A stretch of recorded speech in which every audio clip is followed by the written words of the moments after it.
TV의 진화는 얇은 평면과 PC를 대신하는 스마트한 기능으로만 그치지 않아야 한다. 신문이나 영화를 걸어다니며 보는 태블릿 PC가 일상이 되었고 그저 꿈꾸던 상상은 어느새 현실로 자리 잡았고 이제 그것을 뛰어넘을 또 다른 신세계를 펼쳐가고 있다. 여기 상상에 불과하던 모습이 또 한 번 눈앞에 펼쳐질 준비를 하고 있다. 휘고 구부러지는 컴퓨터. 이 꿈 같은 일을 머지않아 현실 세계에서 만날 수 있기 때문이다. 이토록 놀라운 기술을 가능케 한 중심에 바로 그래핀이 있다. 꿈의 소재. 과학자들은 지금 그래핀에 주목하고 있다.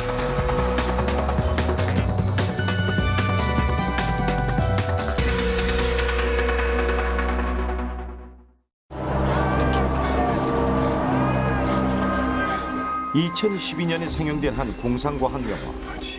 유리창에 손바닥을 대자 영상통화를 하는 듯한 패널로 변한다. 하지만 이 장면이 새롭게 느껴지는 건 화상대화나 생체인식 기술 때문이 아니다. 바로 양면이 그대로 투과되는 투명한 디스플레이 때문이다. 공상과학 영화 소재에 불과한 줄 알았던 비현실적인 모습이 현실이 될 날이 머지않아 보인다. 그래핀 덕분이다. 그래핀은 디스플레이를 유연하게 휘도록 할 것이며 메모리 반도체의 저장 능력을 획기적으로 늘려줄 것이다. 대체 정체가 무엇일까? 그래핀은 탄소와 탄소들이 철사처럼 육각형으로 이렇게 쭉 배열되어 있습니다. 벌집처럼 되어 있습니다. 그래서 그것이 종이 한 장처럼 이렇게 쭉 되어 있기 때문에 이제 평면에 되어 있어서 그게 그래핀인데, 이러한 것들이 하나하나씩 층이 쌓여가지고 모인 것이 흑연이 되고 그 흑연에서 층층이 한 장 한 장씩 벗겨놓으면은 그것이 그래핀이 되는 겁니다. 대체 그래핀은 어떤 성질을 지녔길래 꿈의 신소재라고까지 불리는 걸까? 이 휘어지는 작은 물질에는 보기보다 놀라운 잠재력이 담겨 있다. 먼저 우수한 전도성이다. 상온에서도 구리보다 100배나 빠른 전도성을 나타내 전기 손실을 최소화한다. 또한 기계적 강도는 철강의 200배인데도 신축성이 좋아 늘리거나 접는 것이 가능하다. 그런 와중에도 전도성은 잃지 않는다. 그 얇기는 300만 장을 겹쳐도 1mm에 불과하다. 이런 화학적, 물리적 특성을 기존 재료들과 융합하면 지구상에 존재하지 않는 새로운 물질을 만들어낼 수 있는 것이다. 그래핀이라는 게 이제 그래파이트가 그 원자의 어떠한 카본 원자의 단원자층으로 이루어졌다는 것은 1940년대부터 알려져 있던 사실입니다.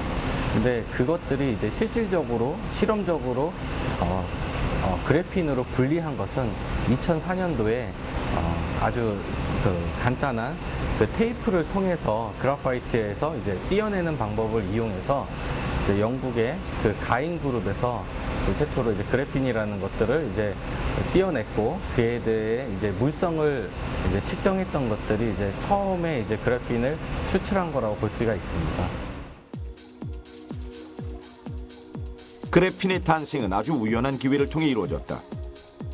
2004년 영국 맨체스터 대학의 안드레 가임 교수는 흑연을 구성하고 있는 탄소의 성질을 연구하던 중에 연필심에서 얇은 탄소층을 떼내면 어떨까라는 생각에 착안하게 된다.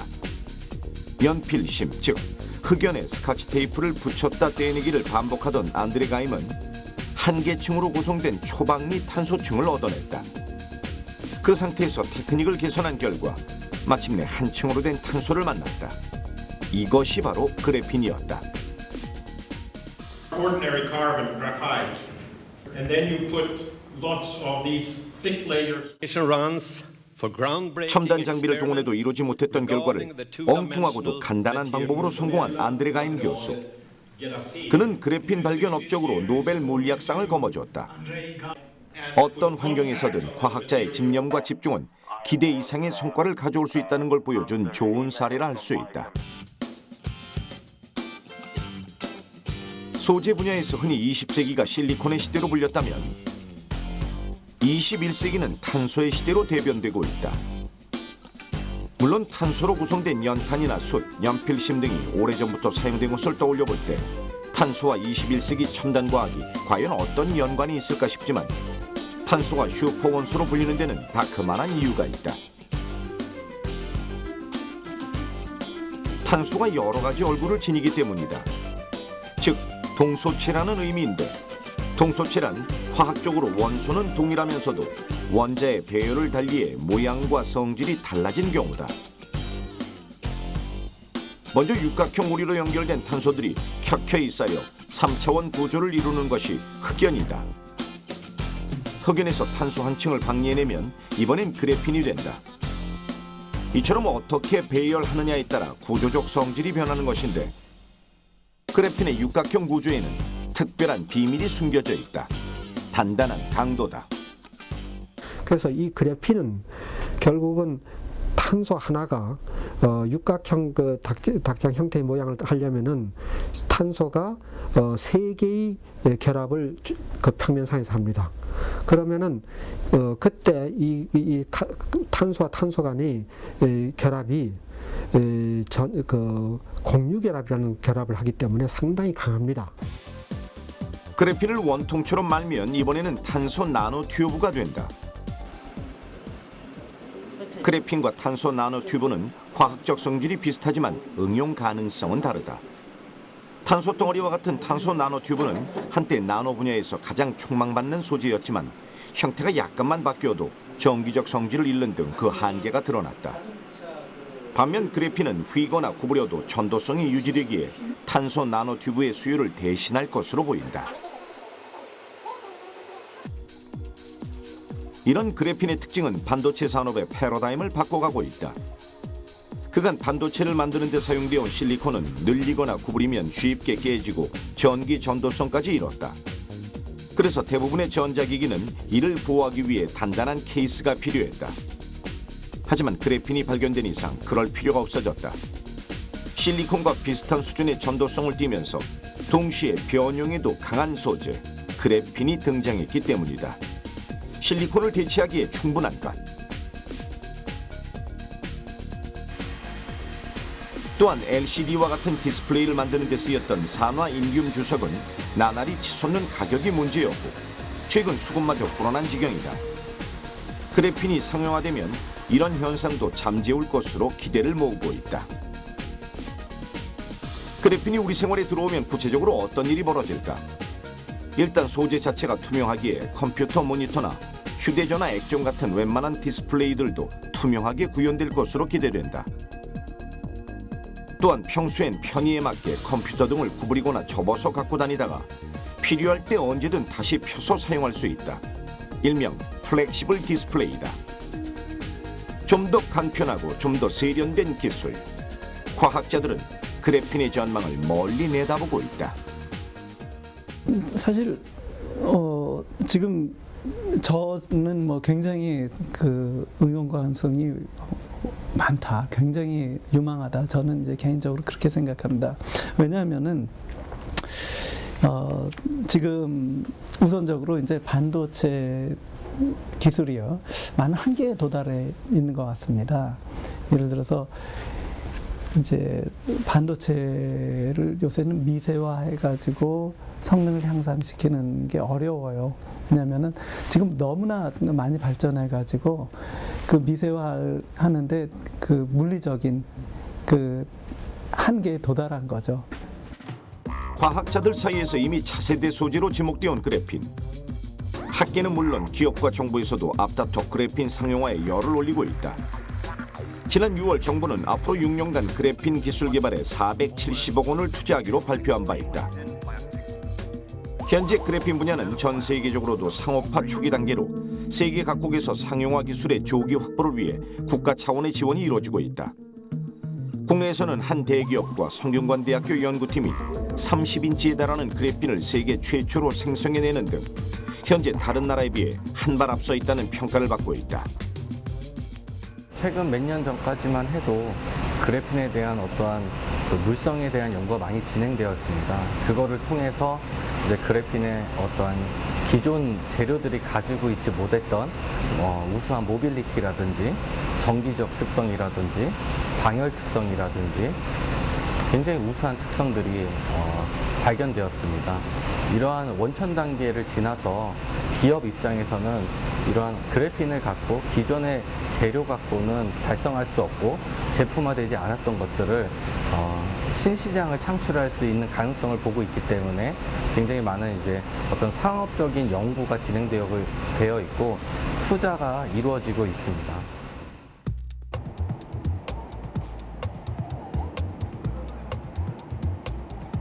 전 세계 그래핀 분야 특허 출원 건수에서 연구기관으로서는 1위를 차지하고 있는 성균관대학교.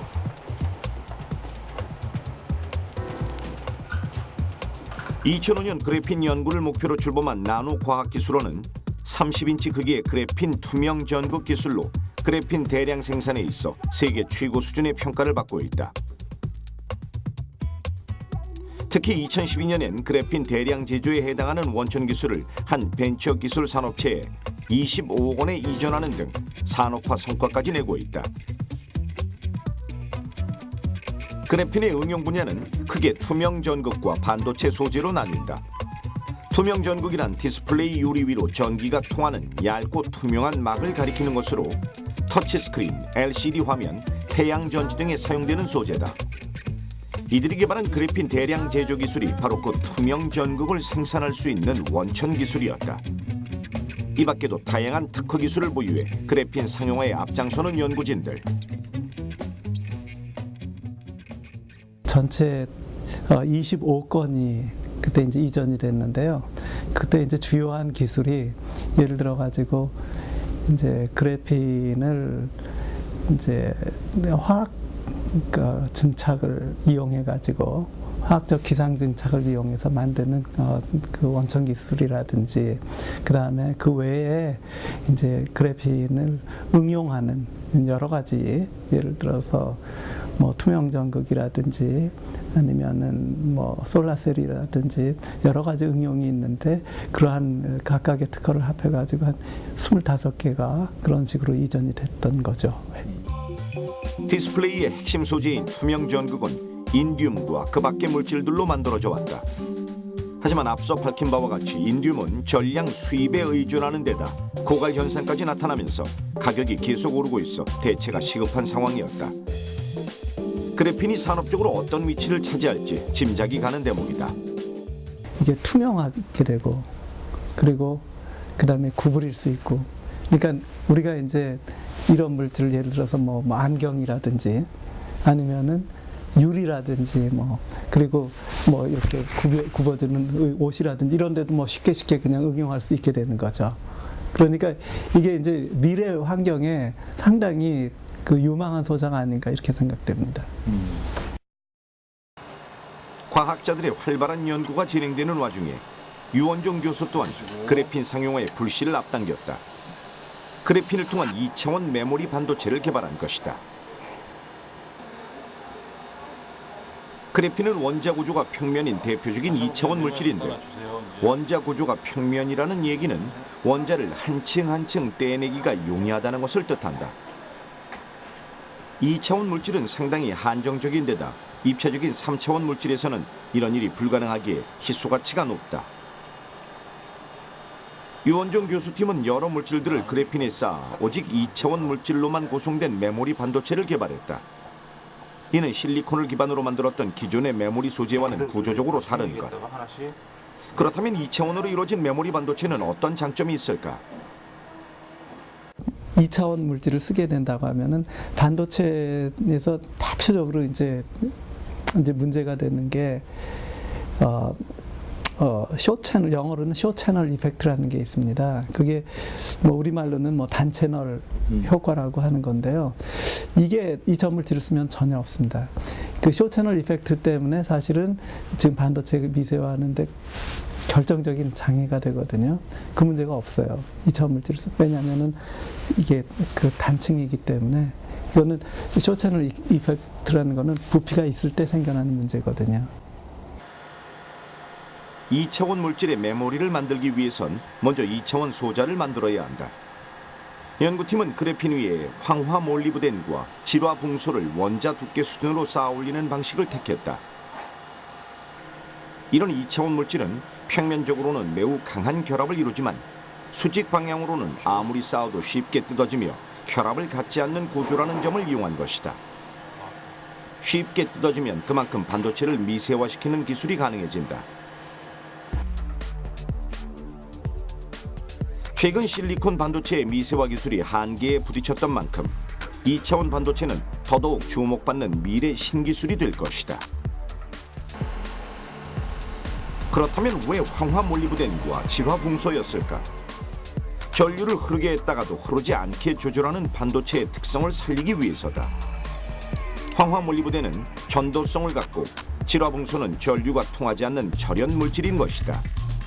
이렇게 쌓아 올려도 그래핀 메모리 전체의 두께는 수십 나노미터 수준으로 얇다. 뿐만 아니라 소자를 얼마만큼 쌓느냐로 두께 조절이 가능한데 이것이 갖는 의미가 또 적지 않다. 각 물질을 또 이제 저희들이 두께를 조절을 한다는 게 뭐냐면요. 2차원 물질은 기본적으로 저희가 그 원자층 하나로 구성할 수가 있어요. 그렇지만 그거는 가장 얇은 상황이 되겠죠. 더 이상 얇게 할 수는 없겠죠. 그렇지만 저희들이 필요에 따라서 이걸 2겹, 3겹, 4겹으로 쌓을 수 있어요. 그러니까 그래핀을 2겹, 3겹 해가지고 우리 그걸 그래파이트라고 하거든요. 그런 상태로 해가지고 그래핀의 성질을 필요한 성질을 또 보강할 수도 있거든요. 그런 측면에서 예를 들어서 두께를 조정한다고 하면은 거기 저장 용량이 또 커질 수가 있을 거 아니에요. 메모리를 쓴다고 하면 거기 저장되는데 부피가 필요할 테니까 이제 그런 측면이 있고 또 이제 두께가 커지고 또 작아지고 이러면은 거기에 따라서 가해지는 전압이 달라지게 되거든요. 그러면서 우리가 원하는 대로 이제 그 반도체의 동작 속도, 성능 같은 거를 제어할 수 있게 되는 거죠. 유원종 교수가 그래핀 물질로 이렇듯 활발한 연구를 진행할 수 있는 건 성균관대에선 이미 그래핀에 관한 다양한 기술이 연구 개발되어 온 덕분이다. 사실 원자층이 물질인 그래핀은 치명적인 한계가 있었으니 처리하는 과정에서 쉽게 오염될 수 있다는 사실.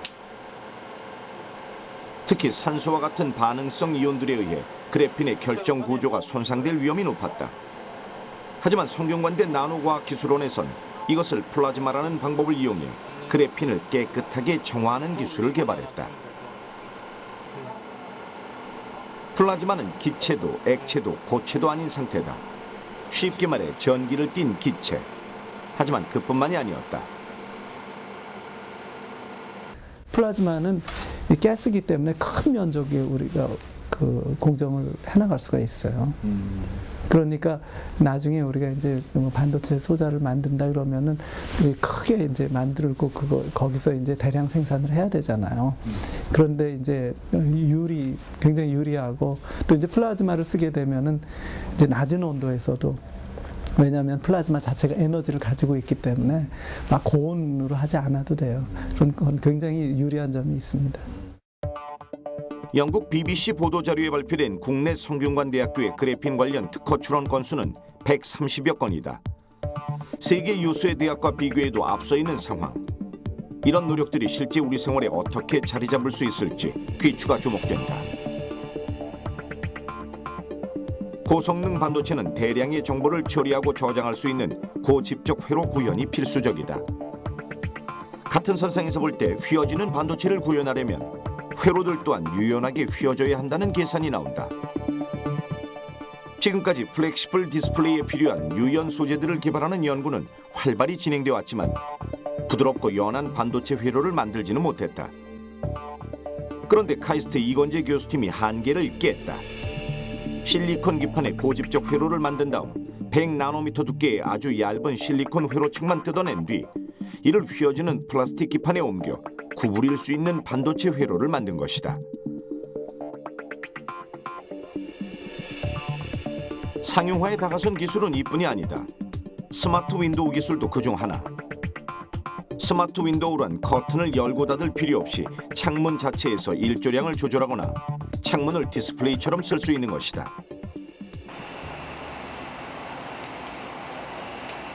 스마트 윈도우는 현재 영국 캠브리지 대학교에서도 그래핀을 활용해 개발 중인데 한국전자부품연구원에서 관련 기술을 개발했다. 창문의 온도를 올려 열을 차단하거나 반대로 온도를 내려 열을 투과할 수 있는 기술인데 유리에 그래핀을 코팅한 것이다. 실리콘 기판 이런 데 건축물에서의 이제 어떤 열 효율이 굉장히 중요한데 이러한 어떠한 방막을 그 창문에다 적용을 했을 때에는 여름철에는 이제 외부의 온도가 올라가기 때문에 이 방막에서 이제 태양 열을 이제 반사를 시켜서 내부에 에어컨을 들쓰게 하고 겨울에는 태양빛을 안으로 투과를 시켜서 이제 어떤 난방을 이제 에너지를 세이빙할 수 있는 이제 이런 좋은 특성을 갖고 있는 막인데 그런 막을 형성시키려면 기판의 온도가 400도씨 정도 돼야 하는데 그래핀을 활용하면 가능하다는 것. 더운 여름에는 열을 내보내고 추운 겨울에는 열을 유지할 수 있다는 스마트 윈도우. 에너지 절감과 비용 절감 면에서 효율적인 건축 자재의 등장을 기대해 본다. 접고 펼 수 있는 컴퓨터. 이것을 가능케 할 휘어지는 반도체. 과학자들은 저마다의 연구 개발법으로 그래핀 상용화의 길을 넓히고 있다. 카이스트 김상우 교수팀도 휘어지는 반도체를 개발하는 데 성공했다. 실리콘 기판 위에 보조 기판으로 그래핀을 코팅한 뒤 이 그래핀 위에 20나노미터급 반도체 패턴을 구현한 것이다. 김상우 교수팀은 원하는 형태로 분자가 스스로 배열하는 분자 조립 기술을 활용해 그래핀 기판 위에 나노미터급 초미세 패턴을 구현했다. 이 또한 플렉시블 전자기기 개발에 다양하게 적용될 것으로 기대된다. 하지만 이런 그래핀 상용 기술이 이루어지려면 반드시 해결해야 할 과제가 있다.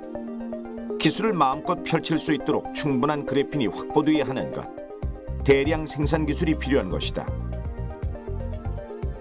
그렇다면 그래핀은 어떻게 생산될까? 먼저 물리적 방리법이다. 연필심에서 그래핀막을 얻어내듯 흑연판에서 나노 수준의 탄소층을 떼내는 것이다. 하지만 수작업이라 불편하고 양이 적다는 단점이 있다. 화학적 방리법도 있다. 그래핀을 여러 조각 낸 뒤 화학적 방법을 동원해 수용액상에서 그래핀을 성장시키는 것이다. 하지만 산화제를 이용해서 얻어냈기에 전기적 성질이 떨어지는 등 그래핀이 불안정하다. 모두 그래핀의 대량 생산의 벽을 뛰어넘지 못한 제조법이었다. 그런데 최근 이런 한계를 극복하는 기술들이 계속적으로 개발되고 있다. 한국표준과학연구원은 최근 주목받고 있는 그래핀 생산법인 화학증착법으로 그래핀 나노 구조체를 제작하고 그 특성을 분석하고 있다. 황찬용 박사팀이 화학증착법을 선택한 이유는 그래핀의 대량 생산을 위해서였다. 화학 기상 증착법이라고 하는 것은 케미컬 베이퍼 디퍼전인데요.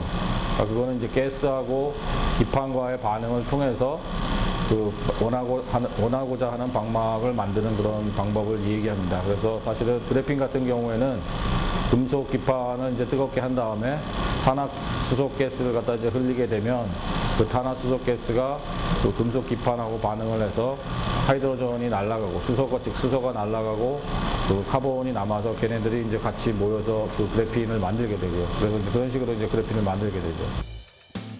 화학 증착법은 탄소를 잘 빨아들이는 금속을 이용해 그래핀을 만드는 방법이다. 먼저 기판을 뜨겁게 달굴 때 나오는 증기로 탄소를 기판에 부착시킨다. 그 위로 탄화수소를 흘리면 가스와 기판이 반응해 다른 물질은 날아가고 안정된 그래핀이 형성된다.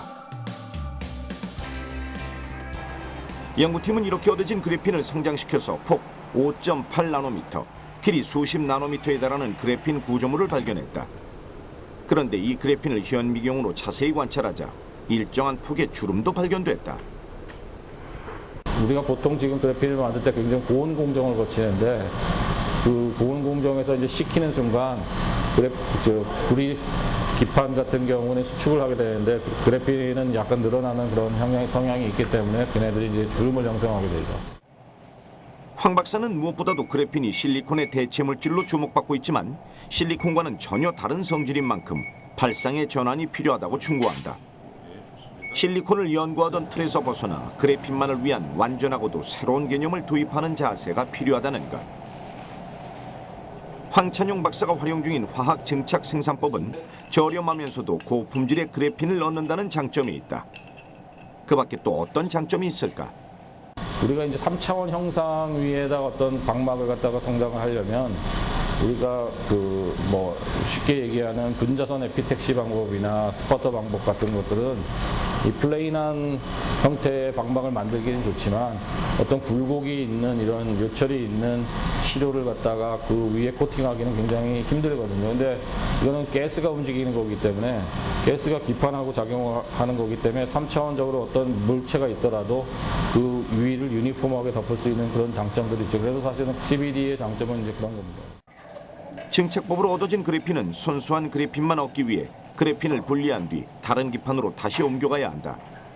이 복잡한 과정은 20시간에 달하는 합성 시간이 필요하다. 이때 이동 과정에서 그래핀의 손상 우려도 있다.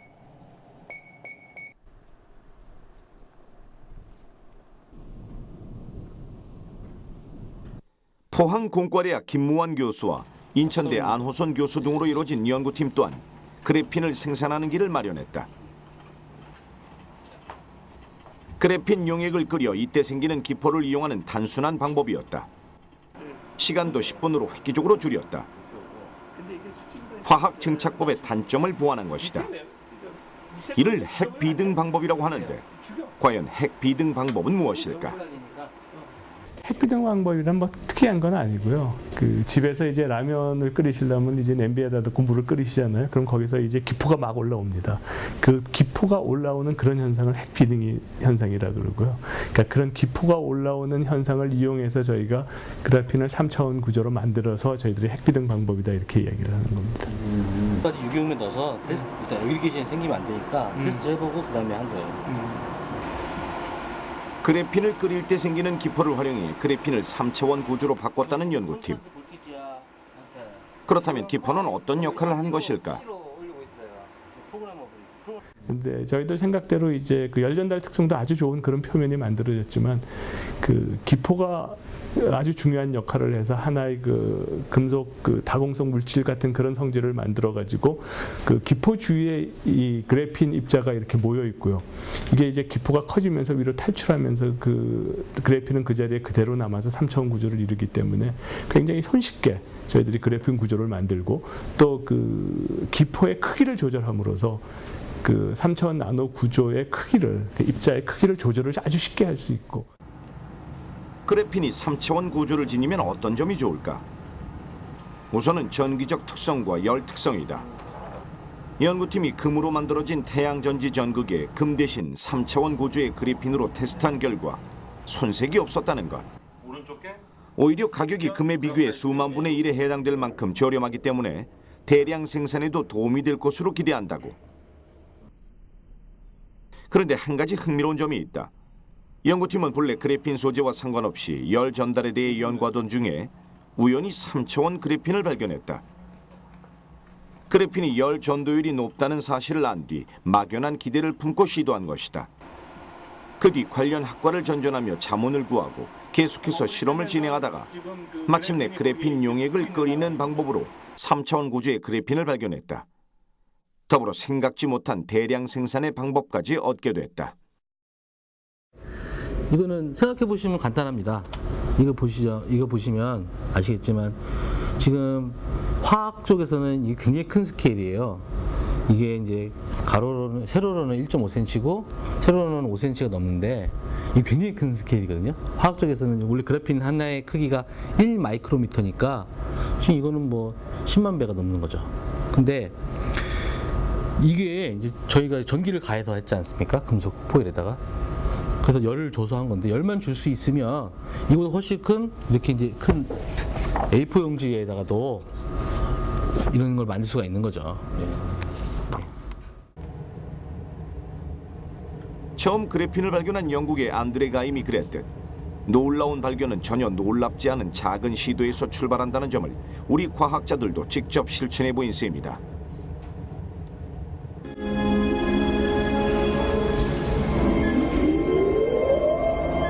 냉동인간이 된 형사를 깨워 악당을 퇴치하는 내용의 영화. 그런데 과연 냉동인간도 현실이 될 수 있을까? 과학자들의 말을 빌리면 가능할 것으로 기대된다. 냉동인간의 경우 해동 과정에서 세포가 파괴되는데 이때 진행되는 결빙 현상을 막아주면 냉동인간의 부활이 가능하기 때문이다. 그 해법은 지난 80년간 과학기술계의 수건이었던 액체 분석에 있다. 그런데 액체 분석과 그래핀은 어떻게 연결될까? 카이스트 신소재공학과 이정용 교수팀이 탄소 소재인 그래핀을 이용해 액체 내에서 성장하는 결정 등을 원자 단위까지 분석하는 원천 기술을 개발했다. 연구팀에 의하면 그래핀 사이에 액체를 가둬서 액체가 고진공에서 증발하는 것을 막아주었고, 또 그래핀의 투명성 덕분에 액체 안에서 원자 단위 수준의 관찰이 가능했다고 밝혀진다. 나노 단위의 얇은 그래핀을 만들어 그 사이에 액체를 넣어 관찰하는 게 기술의 핵심이었다. 그렇다면 그래핀의 청사진은 희망적이기만 한 것일까? 하나의 기술이 탄생되기까지는 과학자들의 수많은 시간과 열정이 따라야 한다. 그래핀의 단점을 보완하기 위한 다양한 연구들도 그래서 현재 진행형이다. 특히 앞서 살펴본 그래핀 대량 생산의 길이 열렸다고 상용화 가능성이 모두 극복된 것은 아니다.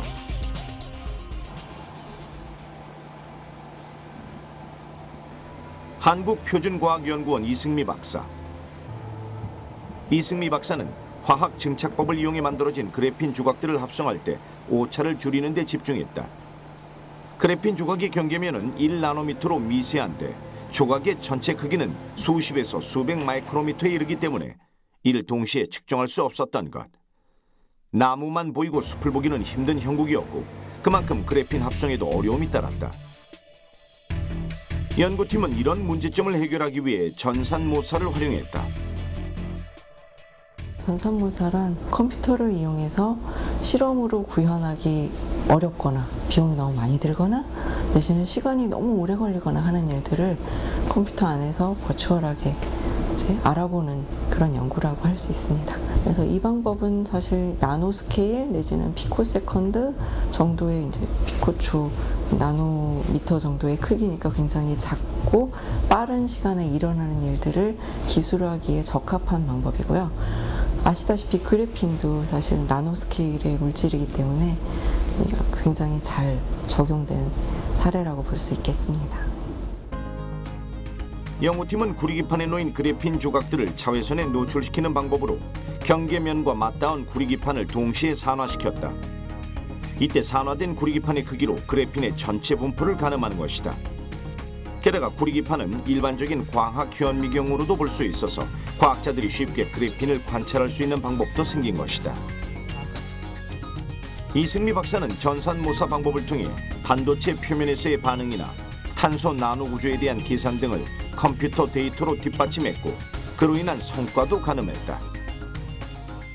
실험적으로 저희가 그 그래핀 아래에 있는 구리기판이 산화된 것을 관측을 했는데 어떤 과정을 통해서 얘가 산화되었는지는 실험적으로 실시간으로 관측하기는 어렵거든요. 원자가 투과하는 과정 하나하나를 관측하기는 굉장히 어려운 일이기 때문에 그걸 전산모사를 통해서 어떤 과정으로 어떤 위치로 어느 정도의 에너지를 필요로 하며 투과를 하는지를 보여줌으로써 그래핀 물성과 그리고 앞으로 더 나아가서 활용에 대한 이해를 높였습니다. 그래핀의 상용 기술을 위해 과학 현장에서는 이 밖에도 어떤 단점들이 극복되고 있을까? 한국과학기술연구원 김수민 박사팀은 그래핀의 구조적 단점을 파악했다. 그래핀이 가장자리에서의 전자산란으로 자주 불안정해지는 점, 기존 기판으로 사용되어 산화 실리콘의 거친 표면에서는 전하 이동이 저하되는 점들이 해당된다. 이를 위해 구리기판 표면을 평평하게 만드는 작업을 했다. 또한 그래핀의 D 간격이 없다는 점도 그래핀 상용화의 걸림돌로 자주 지적되어 왔다. 그런데 D 간격이란 정확히 무엇일까? 그래핀의 D 간격이란 일반적으로 그래핀이 반도체 물질인데 그래서 밴드갭이 다른 물질에 비해서 없는 게 이제 단점이고요. 그래서 D 간격이라는 게 이제 그 상용화를 하려면 반도체로서 온오프를 하려고 온오프 특성이 있어야 되는데 D 간격이 없다 보니까 약간 온오프 특성이 안 되는 문제점이 있습니다. 네. 그래서 지금까지 그래핀의 상용화가 안 된다는 문제점이 있고요. 연구팀은 이러한 문제점을 개선하기 위해 새로운 물질을 활용했다. 그래핀과 똑같이 육각형 모양을 가진 보론 나이트라이드라는 물질이었다. 화학 증착법을 이용하여 그래핀과 보론 나이트라이드 두 물질을 단층 구조로 나란히 결합시키자 그래핀 가장자리의 전자산란이 감소되는 결과가 나왔다. 뿐만 아니라 그래핀과 보론 나이트라이드를 위아래의 적층 구조로 연결한 결과 그래핀이 금속성에서 반도체성으로 전환됐으며 이는 곧 전하이동 저하 문제의 개선안이 됐다.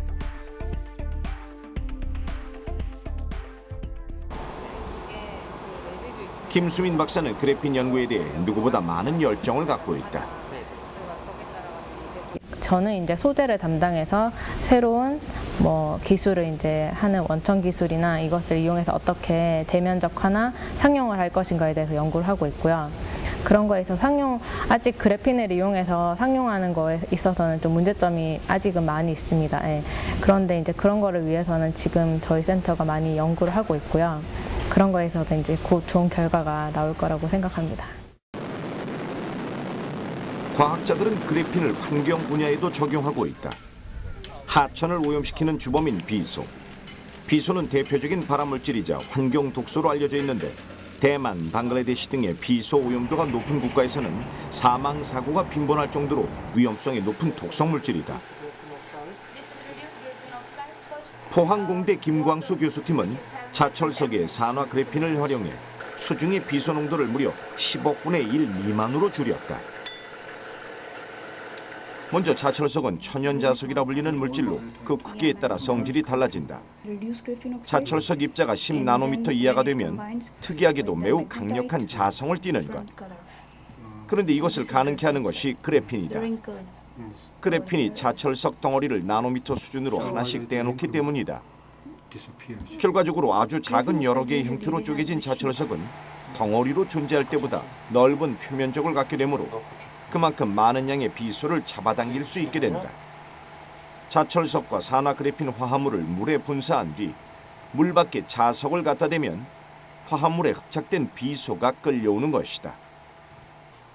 마치 고기를 낚아채듯 순간적으로 많은 양의 비소를 건져낼 수 있다. 산화철로 자석을 해서 하는 것은 알려져 있어요. 그런데 이것을 아까 말한 대로 10나노미터 이하로 작은 파티클 사이즈로 만드는 것이 쉽지가 않단 말이에요.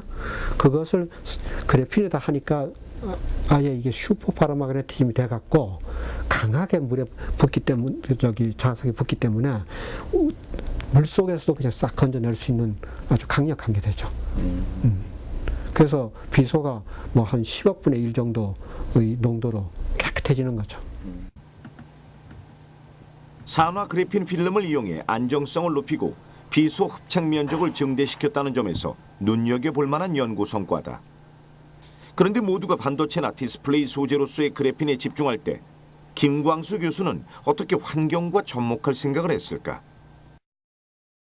2010년 이전에 사람들이 응용성에 대해서 많이 생각을 했지만 아주 활발하게 진행이 좀 적었었죠.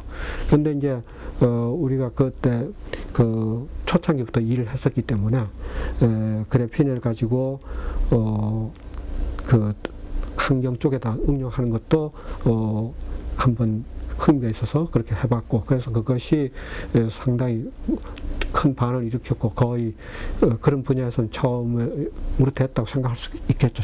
실질적인 응용성에서. 과학자들 사이에선 플라스틱에 0.1%의 그래핀을 넣으면 내열성이 향상되고 1%의 그래핀을 섞으면 플라스틱의 전기가 통한다는 말이 있다. 물질의 성질마저 바꾸는 그래핀의 힘은 그토록 놀랍다는 얘기다. 전 세계가 이 작은 소재를 파헤치기 위해 망설임 없이 뛰어들고 있다. 안정된 그래핀을 누가 더 많이 생산하고 누가 더 상용 기술을 앞당길 것이냐의 주도권이 나뉠 것이다.